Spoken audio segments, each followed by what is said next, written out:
Karena uangnya itu turun. Zaman dulu tuh tidak seperti ini. Bahkan nggak cuma uang ya, inflasi, emas juga sebenarnya. Oh, emas juga sebenarnya inflasi 2%. Inflasi ya? Iya, karena emas itu lebih banyak digali kan. Habis lama-lama kan? Bukan cuma habis, kayak bisa ditemukan tambang emas yang baru. Sampai nanti mungkin ada di asteroid atau apa, tapi emas tuh bisa ditemukan terus. Emas tuh bisa inflasi. Kalau uang kertas, nah itu inflasinya sebenarnya besar sekali, bro. Yang gue hitung besar sekali. Kalau di Amerika sekitar 11%.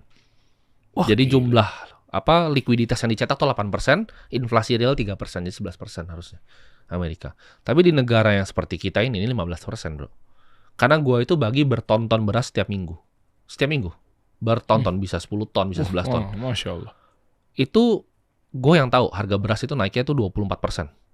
Tahun lalu sama tahun sekarang. Itu gue ada datanya, karena gue catat. Gue sengaja, jadi sekalian gue bagi, sekalian gue riset. Jadi sekarang tuh bisa beli beras yang sama, bro, sama yang tahun lalu. Tapi yang kalau lu beli harga yang sama, itu gabahnya banyak. Beras yang jelek. Padahal yang dulu bagus nih. Jadi beras yang kualitinya sama tuh 24% naik.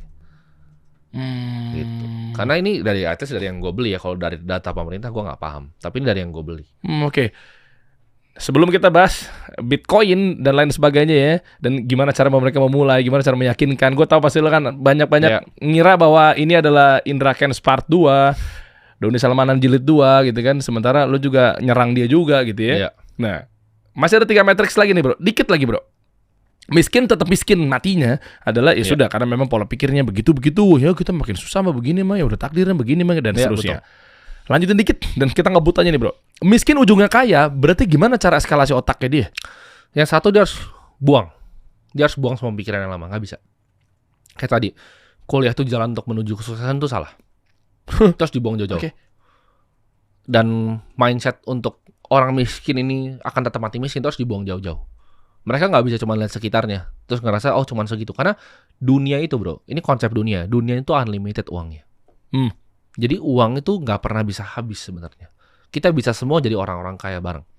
Let's say besok ya, gue bikin manusia semuanya jadi engineer paling pintar di dunia. Kita ciptakan semua robot terbang segala macam semua. Manusia itu nggak ada yang harus pernah kerja sebenarnya. Itu semua orang akan jadi kaya. Tapi kan nyatanya dunia nggak bisa begitu. Tapi intinya adalah uang itu unlimited. Jadi kalian harus punya mindset bahwa uang itu bisa didapatkan. Karena uang itu kan didoktrin dari kita kecil, nak hemat-hemat ya, nak hemat-hemat. Itu mindset orang miskin. Orang kaya itu selalu mau opportunity apa yang gue mau ambil nextnya. Terus kalau misalnya orang miskin mau bikin bisnis, oh nggak ada modal, gitu kan.